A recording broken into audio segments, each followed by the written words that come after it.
Saudara-saudara sekalian, hari ini saya merekam materi untuk kuliah Computational Thinking pekan keempat, di mana saya ditugaskan untuk menjelaskan topik tentang problem solving bagian pertama. Jadi ini merupakan materi yang sangat penting di dalam computational thinking karena kita sudah memahami bahwa di dalam computational thinking itu ada satu proses yang tidak kalah penting, yaitu memecahkan atau mencari solusi dari suatu persoalan, atau dalam bahasa Inggrisnya adalah problem solving. Saya kira kita tahu bahwa di dalam era saat ini itu kemampuan yang kemarin pada kuliah saya singgung, yaitu kemampuan 5C itu sangat dibutuhkan. Dan Anda masih ingat 5C itu apa saja?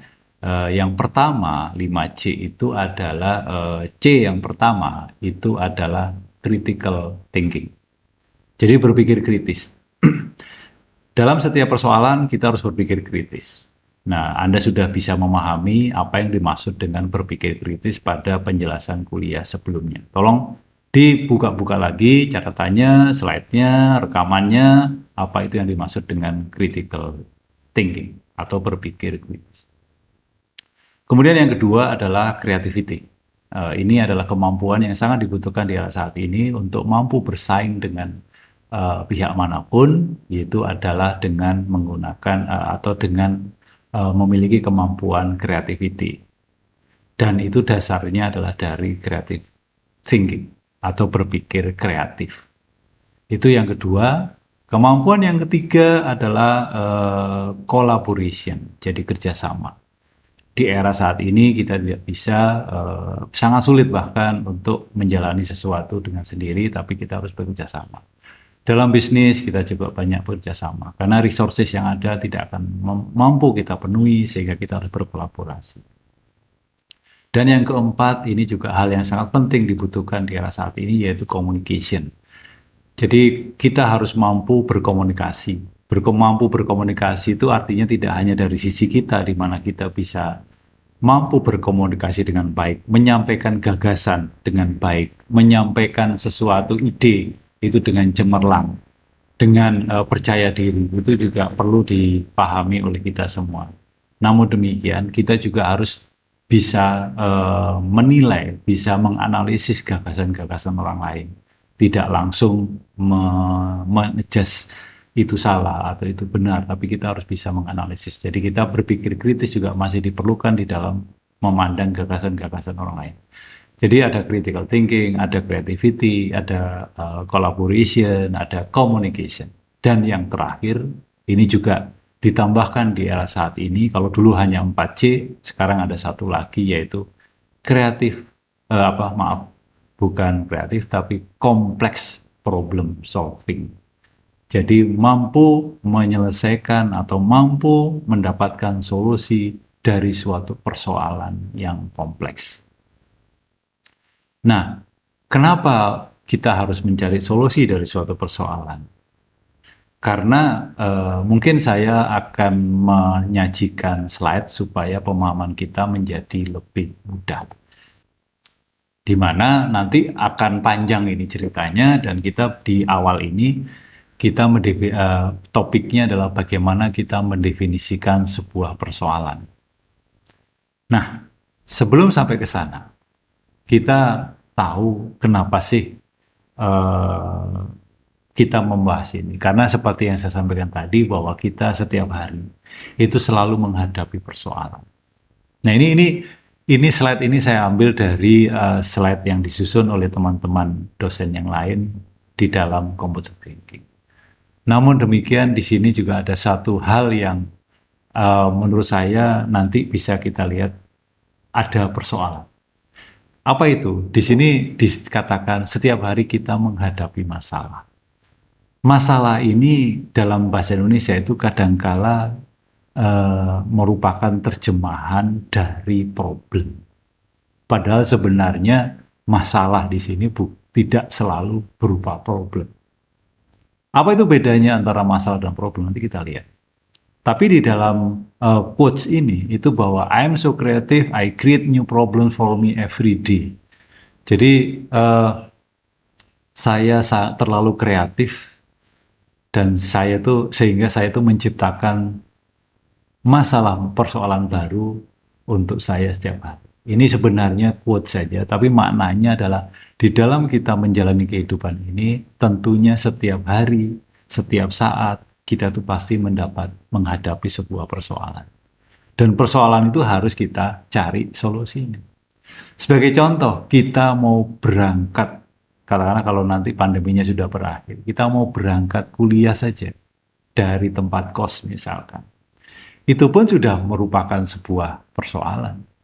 Saya mau jalan kaki, ataukah saya mau naik motor, atau apapun, nah itu sudah persoalan. Dan kita harus cari solusinya. Solusi yang tepat, itu nanti kita lihat bagaimana solusi yang tepat untuk masa persoalan tersebut. Bahkan di pagi hari, saya mau sarapan apa aja itu sudah juga merupakan sebuah persoalan. Karena saya sarapan apa, itu nanti solusinya beda-beda setiap orang. Solusinya beda-beda. Nah, nanti kita akan bahas ini. Jadi artinya setiap hari, setiap saat, di dalam lingkungan kehidupan kita, itu pasti ada persoalan. Nah, ada satu contoh di sini kasus. Ini untuk membedakan apa itu problem dan apa itu masalah. Misalkan saya pusing, atau aku pusing. Ini banyak yang menyebutkan bahwa pusing itu merupakan sebuah problem. Padahal sebenarnya bukan. Kalau kita lihat sudut pandang yang lain. Pusing itu kalau Anda misalkan siang hari atau pagi hari pukul 8 pagi, Anda tiba-tiba pusing. Problemnya apa sih? Apakah pusing itu problem? Ternyata kalau kita telusuri bahwa pusing itu sebenarnya adalah akibat dari sebuah problem. Atau yang kita namakan atau kita sebut sebagai gejala. Jadi kita merasakan pusing itu. Kenapa tubuh kita itu merasakan pusing? Karena artinya tubuh kita itu sehat. Sehat itu artinya apa? Artinya tubuh kita itu merespon ada sesuatu yang tidak benar.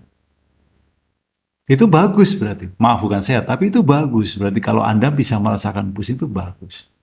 Jangan sampai tubuh Anda itu tidak merasakan apa-apa padahal tubuh Anda itu bermasalah. Atau ada problem di dalam tubuh Anda. Jadi ini macam-macam. Kalau Anda tiba-tiba jam pukul 8 pagi pusing, oh kenapa ya saya pusing?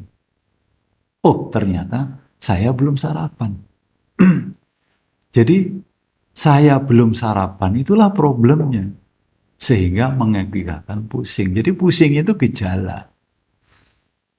Atau yang kedua, saya udah sarapan tadi. Tapi kok saya pusing? Oh ternyata asam lambung saya ternyata sangat tinggi. Sehingga efeknya adalah ke pusing. Itu berarti apa? Saya mungkin kena MAH. Kena MAH itu kenapa? Karena asam lambung saya tinggi. Jadi problemnya, itu persoalannya, itu adalah karena apa? Karena asam lambung saya tinggi. Atau Anda sebut problemnya itu saya sakit MAH. Kalau kita telusuri lagi, kenapa sih saya sakit MAH? Akar persoalannya itu akibat dari asam lambung tinggi. Kenapa asam lambung tinggi? Mungkin tadi pagi saya makan mangga asam, misalkan, dan sebagainya. Atau ada penyebab-penyebab. Jadi pusing ini sebenarnya adalah yang kita sebut masalah. Itu sebenarnya adalah gejala. Jadi kalau Anda mau menyelesaikan pusingnya, ya jangan langsung diobati minum Panadol, padahal sebenarnya masalahnya, problemnya itu adalah persoalannya hanya karena Anda belum sarapan. Masa karena belum sarapan kita minum Panadol? Ya pusingnya nggak akan hilang. Ya nggak? Karena problemnya adalah bukan karena kita kena virus atau kena apa sehingga tubuh kita menjadi tinggi. Sehingga pusing kan gitu. Kemudian ini jalan macet juga sama. Jadi ini yang pernah saya sampaikan di kuliah sebelumnya. Kalau ada masalah, Anda diminta menyelesaikan masalah macet ini, maka ya Anda harus cari problemnya apa sih kok macet ini. Mungkin kendaraannya terlalu banyak, oh mungkin pengaturannya nggak benar, motor di mana-mana, oh ada persimpangan yang tidak efisien, dan sebagainya. Ini adalah sebenarnya contoh dari bahwa ini sebenarnya gejala dari sesuatu. Nah, sesuatu yang kita namakan problem. Jadi kalau Anda diminta mencari solusi dari persoalan ini, dari masalah ini, itu berarti Anda harus cari problemnya apa sih? Kenapa sih kok bisa macet? Ini contoh lain. Terakhir adalah lift penuh, siapa yang harus keluar? Ini kan juga apa? Apakah ini problem? Apakah ini masalah? Jadi masalah dan problem itu beda. Kalau masalah itu cenderung kepada apa? Cenderung kepada gejala atau simptom. Sedangkan problem itu lebih tepat itu diterjemahkan sebagai persoalan. Jadi persoalannya itu ini loh gitu yang menyebabkan masalah. Nah, kalau lebih dalam lagi, misalkan tadi contohnya pusing, itu masalah. Problemnya apa? Saya sakit mah. Nah, akar persoalannya apa? Akar persoalannya itu asam lambung saya tinggi. Jadi itu yang diobati oleh dokter itu adalah asam lambungnya yang tinggi itu yang diobati, bukan pusingnya. Pusing itu adalah gejala atau akibat dari asam lambung kita yang tinggi. Jadi untuk contoh lift penuh ini nanti kita diskusikan apakah ini problem, apakah ini masalah. Gitu. Jadi kalau mencari solusi ya kita jawab akar persoalannya. Jadi dengan demikian maka kita harus bisa membedakan mana itu masalah yang dalam bahasa Inggris kita namakan sebagai simptom atau gejala, dan mana itu persoalan yang kita namakan sebagai problem. Jadi problem itu akar persoalan atau penyebab dari suatu masalah. Jadi kalau kita definisikan bahwa simptom atau gejala itu adalah perbedaan antara fakta dan hasil yang diharapkan. Jadi kalau kepala Anda itu normal, ya sudah nggak merasakan apa-apa. Tapi kalau pusing, itu berarti hasilnya yang tidak dia. Jadi ada perbedaan antara fakta dan hasil yang diharapkan. Itu berarti masalah atau gejala. Sedangkan problem itu adalah persoalannya. Apa yang salah ini? Saya pusing itu apa sih yang salah? Gitu. Jadi ini adalah hal-hal yang dibawa ini coba tolong dipikirkan apa gejalanya dan apa masalahnya dan apa persoalannya, dan nanti kita bisa singgung lagi apa akar persoalannya dari kelima contoh kasus ini. Nanti kita diskusikan pada saat kuliah, tapi Anda sekarang sudah harus pahami supaya nanti dalam kuliah kita sudah bisa paham dengan cepat. Jadi ada 3 level yang harus kita pahami. Yang pertama adalah simptom yang muncul dan bisa kita rasakan. Jadi kalau tubuh kita bisa merasakan simptom, tubuh kita itu bagus, bisa merespon. Kemudian, kok badan saya panas? Yang disembuhkan itu bukan panasnya, tapi problemnya. Problemnya apa sih kok tubuh Anda itu panas?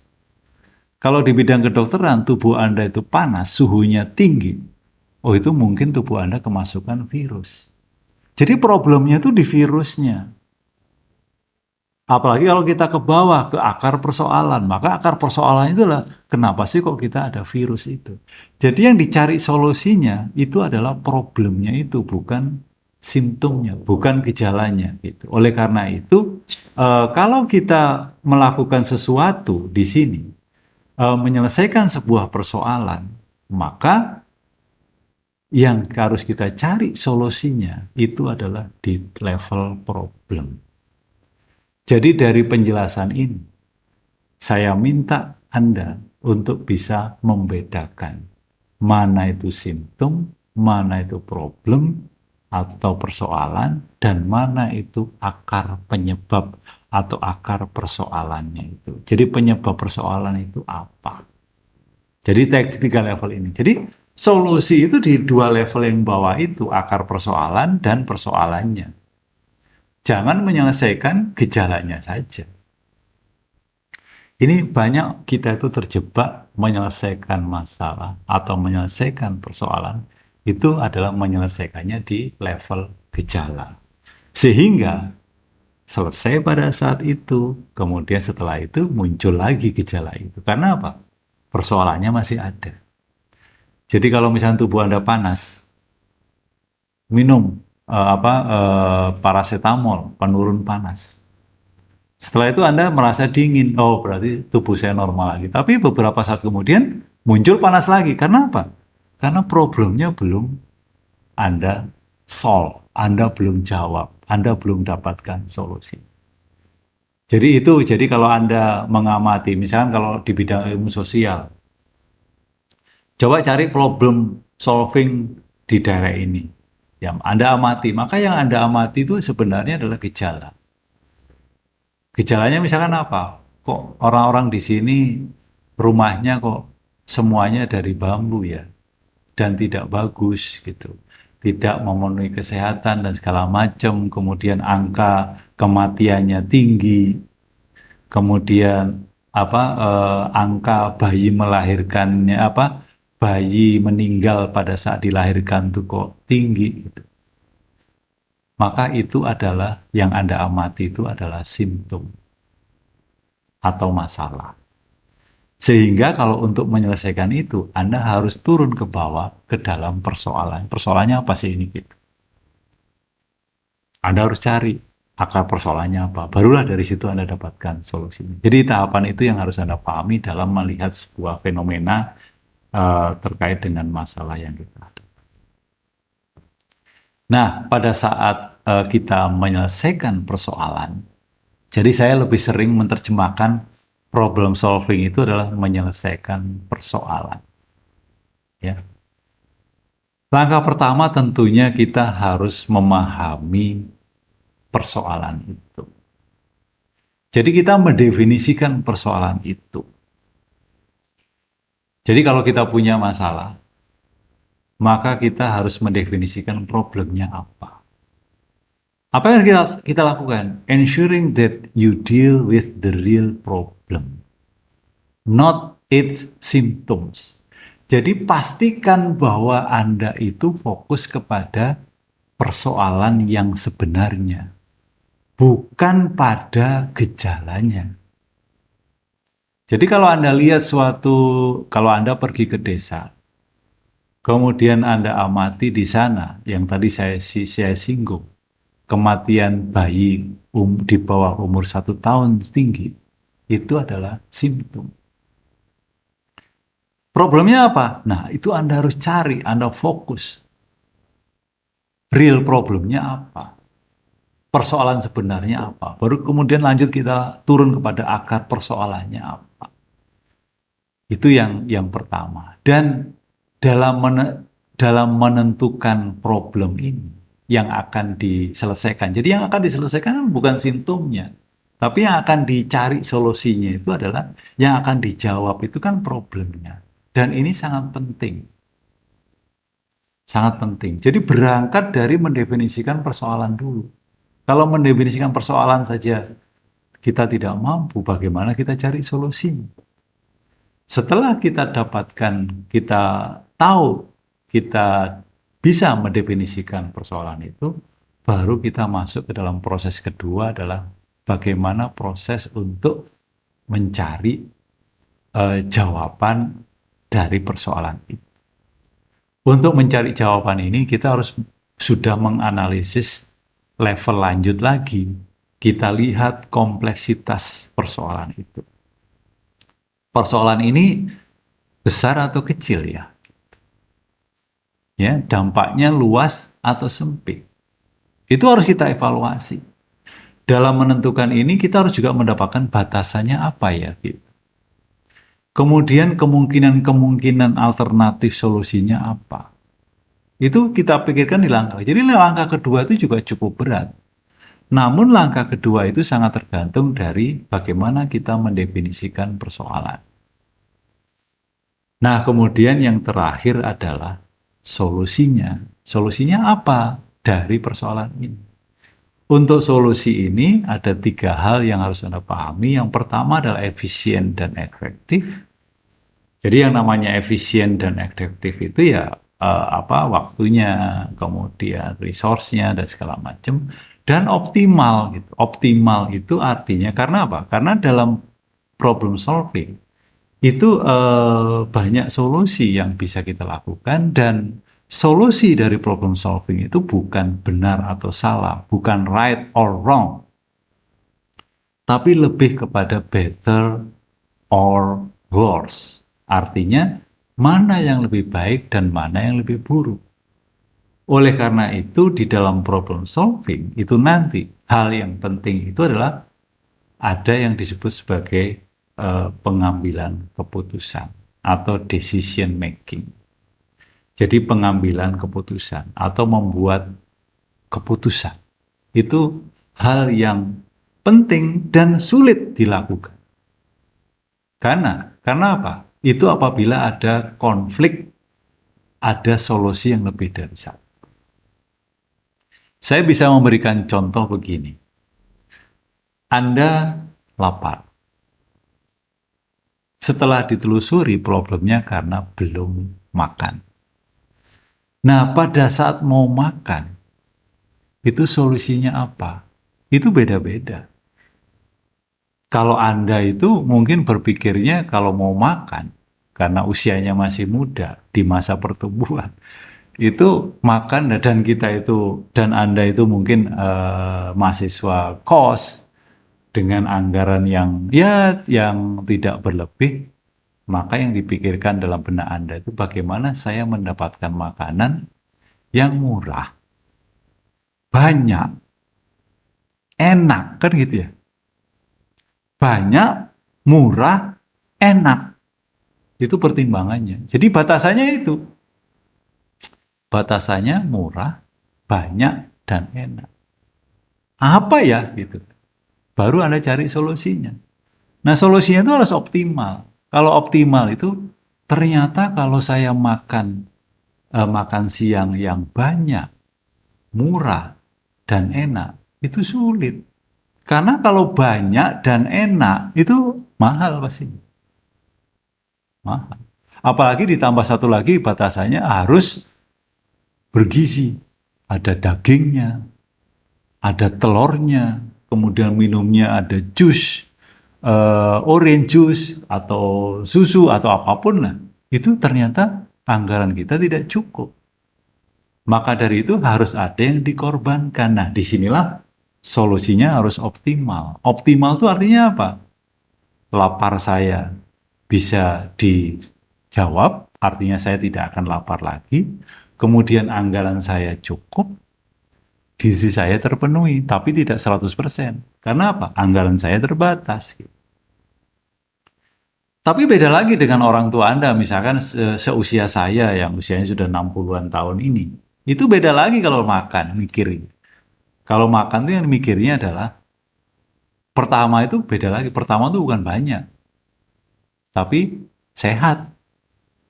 Karena kalau orang tua seperti ini tuh udah kolesterolnya udah tinggi, asam uratnya tinggi, macam-macam. Jadi batasannya itu, sehingga yang dipikirkan itu bukan banyak, tapi sehat dulu.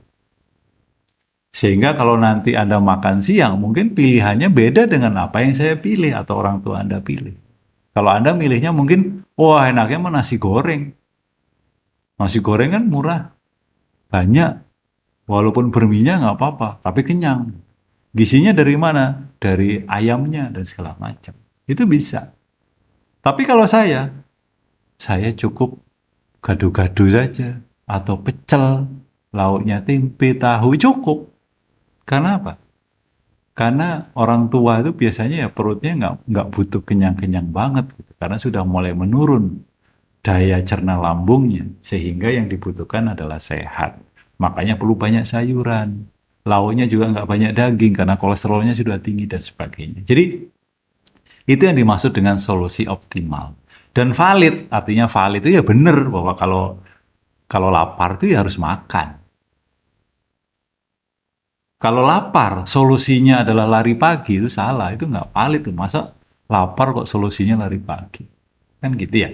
Jadi ini yang dimaksud dengan problem solving. Jadi decision making atau pengambilan keputusan dalam saat mendapatkan solusi itu juga sangat penting.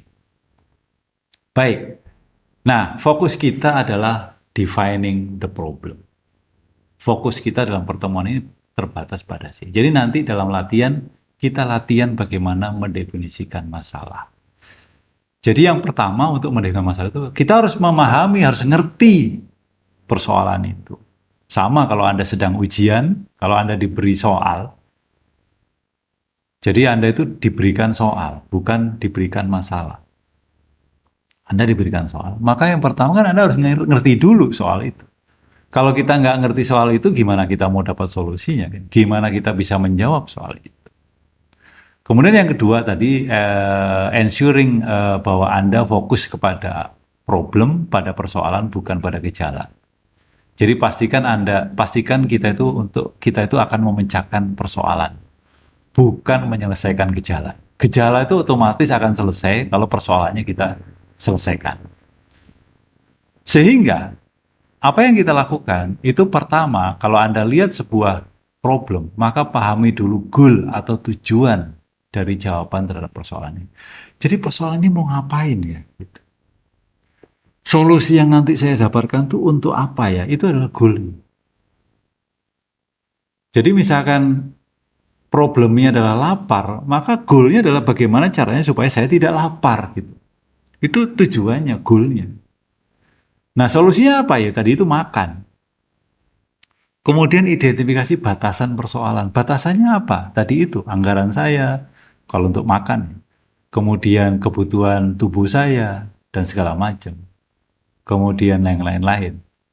Itu setiap orang dalam menghadapi persoalan itu beda batasannya. Sehingga nanti, tapi solusinya sama, itu sama-sama makan. Kemudian yakinlah bahwa tidak semua akar persoalan dapat diselesaikan. Jadi bisa menyelesaikan separuh, seperempat, atau semua. Syukur-syukur kalau semua persoalan itu bisa kita selesaikan. Tapi kalau kita tidak mampu menyelesaikan itu ya sudah gitu. Kita selesaikan saja persoalan-persoalan yang mampu kita selesaikan.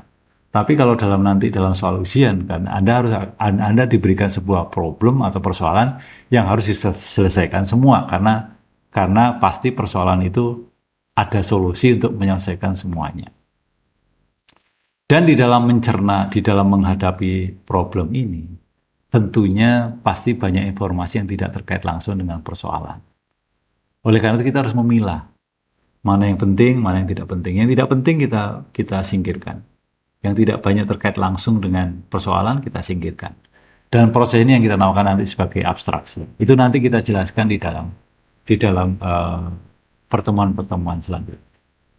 Nah, sekarang yang menjadi pertanyaan, bagaimana Pak supaya saya itu memiliki kemampuan untuk menyelesaikan persoalan? Bagaimana supaya saya itu memiliki kemampuan untuk mampu mendefinisikan persoalan? Kuncinya itu seperti yang saya gambar di lingkaran di bawah kanan itu. Jadi kita itu harus kerja keras. Tapi kerja keras saja tidak cukup. Harus kerja cerdas. Nah, bagaimana kerja keras, bagaimana kerja dan bagaimana kerja cerdas itu. Itu bisa kita lihat contoh seperti ini. Jadi kalau kita misalkan mau keluar, kemudian hujan, kita langsung ambil payung. Itu cerdas. Atau kalau kita naik motor, ya jangan ngambil payung. Ya jangan ngambil payung, tapi apa? Ngambil jas hujan. Karena masa naik motor pakai payung? Nanti kalau keterjang angin bagaimana? Itu kerja cerdas. Solusinya sama supaya kita tidak kehujanan. Nah, bagaimana itu semua kita lakukan? Harus dilakukan latihan. Jadi kalau kita sering latihan, maka kita lama-lama sudah otomatis mampu menyelesaikan persoalan. Jadi seperti tadi kehujanan, langsung Anda ambil payung, langsung Anda ambil jas hujan. Karena apa? Karena kita sudah dilatih sejak kecil bahwa kalau hujan itu kita pakai payung. Nah, dari latihan itulah kemudian otak kita akan menerima sinyal bahwa kalau hujan ini saya akan melakukan itu. Lapar, ini misalkan tidak ada kaitannya dengan puasa ya. Jadi kalau kita lapar ya otomatis kita akan makan. Itu sudah, sinyal itu sudah ada. Karena apa? Karena kita sudah dilatih sejak kecil. Jadi latihan itu penting. Oleh karena itu, di dalam mata kuliah Computational Thinking, bagaimana Anda dilatih untuk menyelesaikan persoalan, maka Anda diberikan latihan. Oleh karena itu, di setiap latihan, cobalah Anda itu menyelesaikan persoalan itu. Bagaimana cara menyelesaikan persoalan? Mulailah dengan mendefinisikan persoalan. Nah, untuk kasus sekarang, Anda banyak diberi latihan untuk mendefinisikan persoalan. Belum sampai solusinya. Karena untuk mendapatkan solusi, itu kita harus punya ilmunya. Ilmu itu dari mana? Bisa dari mata pelajaran sekolah yang pernah kita dapatkan, bisa dari mata kuliah yang pernah kita peroleh di kampus ini, bisa juga dari pengalaman-pengalaman hidup kita di luar. Jadi dari situlah wawasan kita harus kita perluas supaya kita bisa mampu menyelesaikan persoalan itu. Nah, supaya kita bisa cepat menyelesaikan persoalan itu, kita harus banyak latihan. Ya, kalau nggak pernah latihan, ya kita nggak bisa. Sulit kita itu melakukan adaptasi. Jadi kerja keras Anda, kerja keras itu ditunjukkan apa? Banyak berlatih. Kerja cerdas ditunjukkan apa? Nah, kerja cerdas itu ditunjukkan bagaimana Anda menyelesaikan persoalan itu. Contohnya tadi itu, mau pakai payung atau mau pakai jas hujan. Itu salah satu contoh.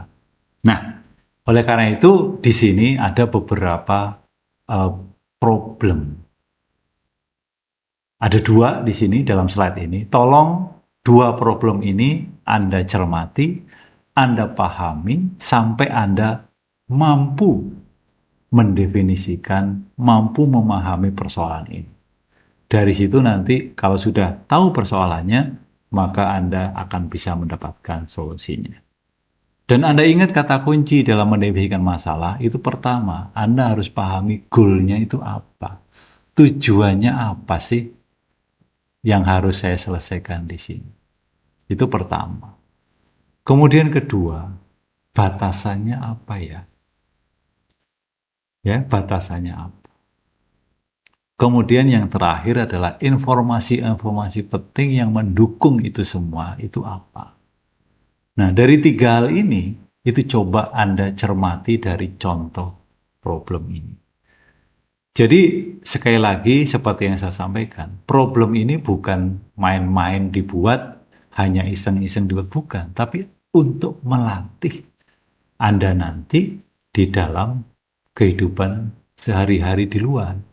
Karena persoalan-persoalan di luar itu semakin hari semakin kompleks. Sehingga kita harus memiliki kemampuan kompleks problem solving. Menyelesaikan persoalan yang kompleks. Ini masih sederhana.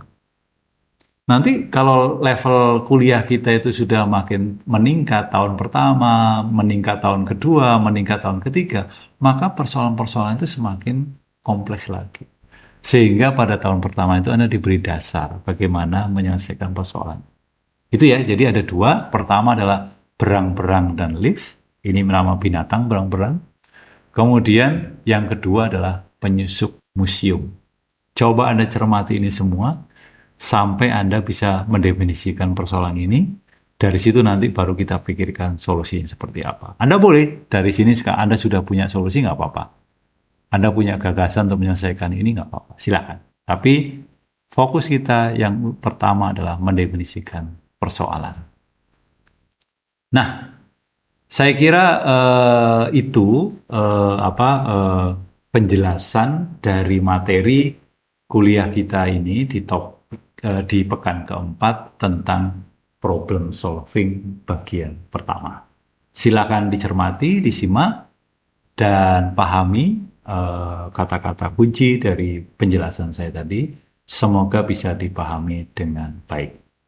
Terima kasih. Saya tutup. Sampai ketemu di kuliah daring yang akan datang.